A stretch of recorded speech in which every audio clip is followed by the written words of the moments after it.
former WSU student charged with felonies in Idaho. And a Moscow native makes it to the Ellen Show for a very special talent. Murrow News 8 starts now.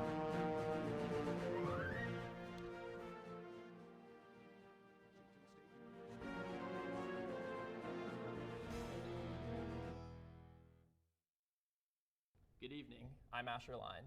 And I'm Carmen Ditto. Welcome to Murrow News 8. A former WSU student is facing child pornography charges in Idaho.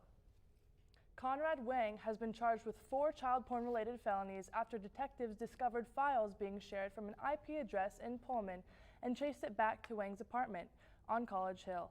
Police seized electronic devices from his apartment in which detectives say dozens more child porn videos and photos were found. According to PullmanRadio.com, a home near Rosalia was destroyed by a fire on Monday. Volunteer firefighters were called to the scene around 11 a.m. and everyone in the house was able to make it out safely with no injuries. QQ Sushi in North Spokane reopens today with new management. According to Krem, the owner closed the restaurant 1 week ago following a viral video showing improper food handling in its kitchen. The owner announced that he had replaced the entire kitchen staff and management at the restaurant. A Moscow man just got back from Los Angeles after appearing on The Ellen Show. Brad Byers, a sword swallower / performer, did not do anything dangerous in front of Ellen, but instead balanced a quarter on a dollar bill on his nose. Be sure to tune in tomorrow as we take a further look at the daredevil.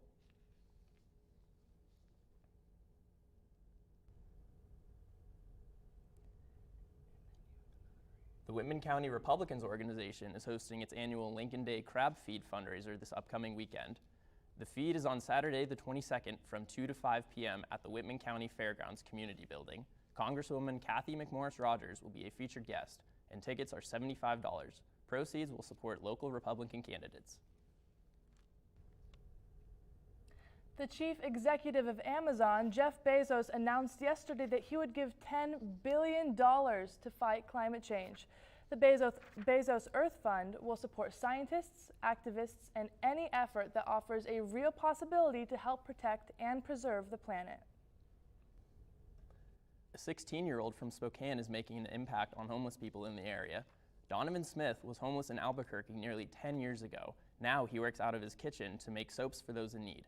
In fact, he has already donated 20,000 bars of soaps and received a letter from former President Barack Obama applauding his leadership. Smith now plans on boxing 400 bars of soap each month to distribute throughout the city. Next up, a state rep is being arrested for the misuse of campaign funds. Find out more when Murrow News 8 returns.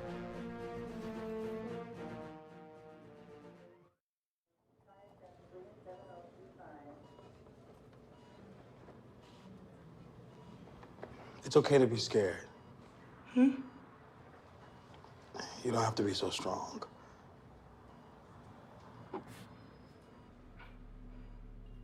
Strength is not optional. This is my mother, my purpose.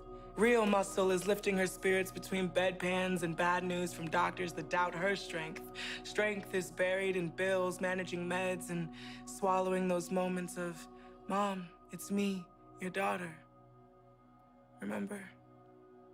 My strength is super, but I'm still human, right? Look who's here. There she is.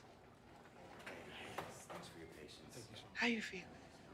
If you're caring for a loved one, visit aarp.org/caregiving for care guides and community, or call 1-877-333-5885.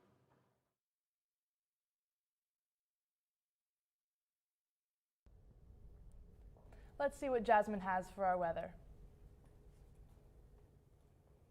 Thanks, Carmen and Asher. Today we woke up to some snow on the ground, but that went away thanks to the sun, and we saw a high of 37 degrees today, and tonight will be around 24 degrees, and sun will be going down around 5:17 p.m. For tomorrow, we'll see mostly sunny skies. The sun will be shining for tomorrow, and we'll see a high of 41 and a low of 25, and the sun going down around 5:19 p.m. For the state map, Olympia and Seattle are showing clear skies, and Seattle is about 47 degrees and Olympia at 46.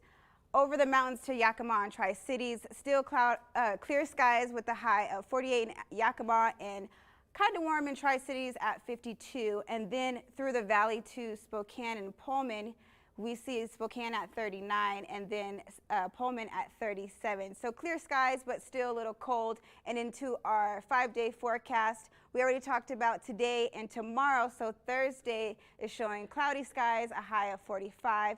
And then Friday looks like also sunny like today, a high of 45. And into the weekend, there's a chance of rain on Saturday, high of 48. And then again, some rain on Sunday. And yeah, so if you're going outside, you might see the sun, but don't forget to bundle up because it will be cold. Back to you, Asher and Cameron at the desk. Thank you, Jasmine. Next, Jane McDonald has the updates on the Daytona 500 crash. And more sports when we return on Murrow News 8.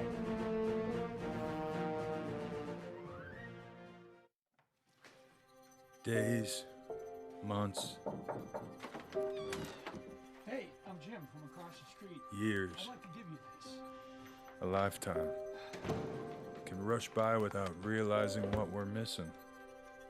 We lose some of the best moments, some that may never repeat, Come on. or detach from people around us. Our loved ones grow used to this pattern, but it doesn't have to be that way.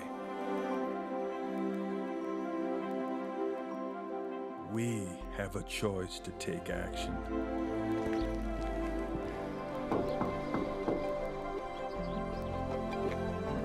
It's never too late to live a full life again. Hear how many of us Vietnam veterans have managed our mental health and reconnected with our families. Visit maketheconnection.net to find out more.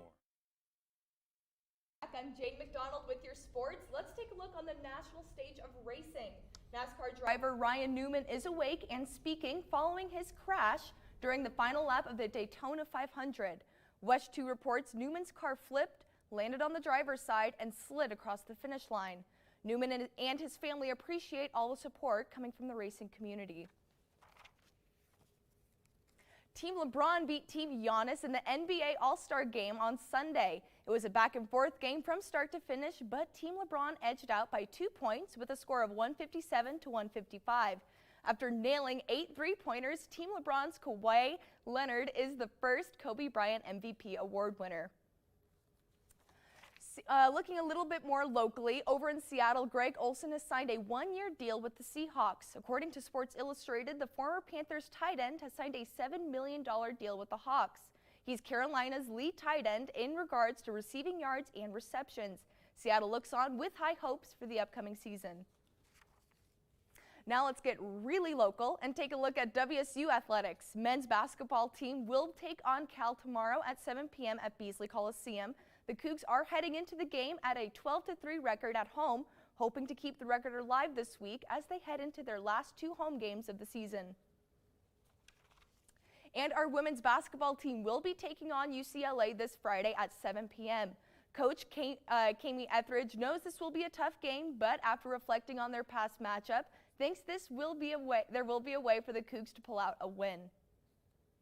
Really a hard matchup for us. What they do well, we're probably not the best at, but we rebounded with them in the first game, and that's something we took away, knowing that if we can rebound with them, if we do that, that gives us a chance. And I think the other thing This week is very basketball heavy for the Cougs, so remember, the men's team will be playing tomorrow and the women will be playing on Friday, both at 7 p.m. over in Beasley. Back to Carmen and Asher.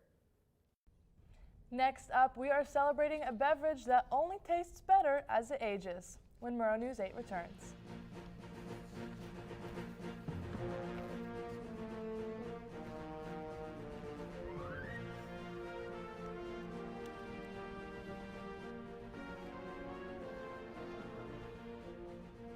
Today is National Drink Wine.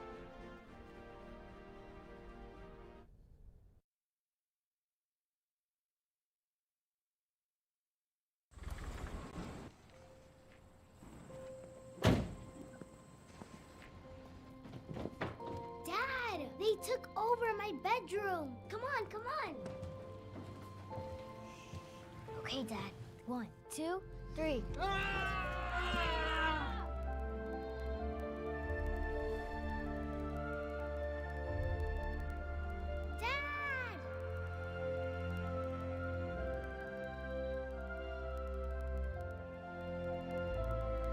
You saved me.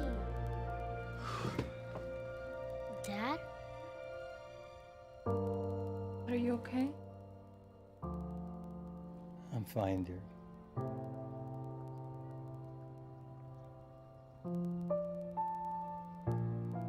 Your hero needs you now, and AARP is here to help.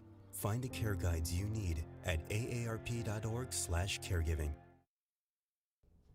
Welcome back to Murrow News 8. According to CNN, President Trump commuted the prison sentence of former Illinois Governor Rod Blagojevich, a Democrat who served 8 years of a 14-year sentence for charges that accused Blagojevich of attempting to sell Barack Obama's vacant Senate seat when he was elected president.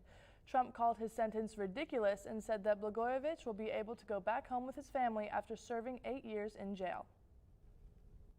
Vermont Senator Bernie Sanders has opened up a double-digit lead in the Democratic nominating contest. According to a new NPR and PBS Our Marist poll, Sanders has 31% support nationally, up 9 points since December. Second-place rival is former New York City Mayor Michael Bloomberg at 19%, which qualifies Bloomberg for the Nevada debate despite not being on the ballot for Saturday's caucuses.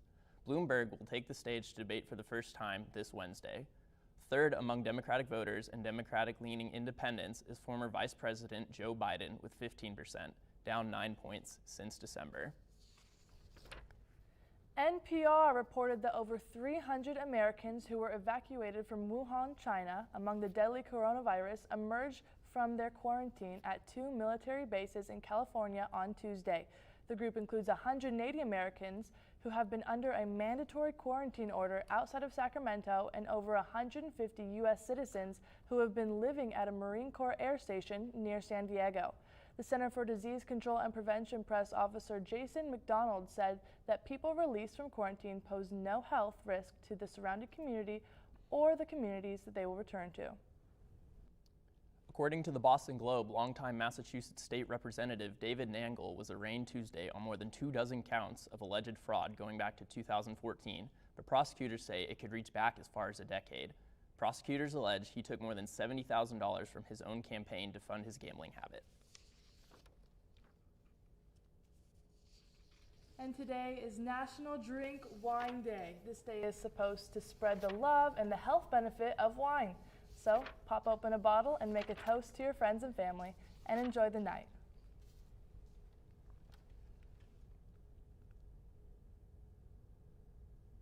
Five years ago, Colby Wade made one of the biggest decisions of his life by pairing up Kayla Adrian for a major project. Now 5 years later, and the two are happily married with a healthy baby coug.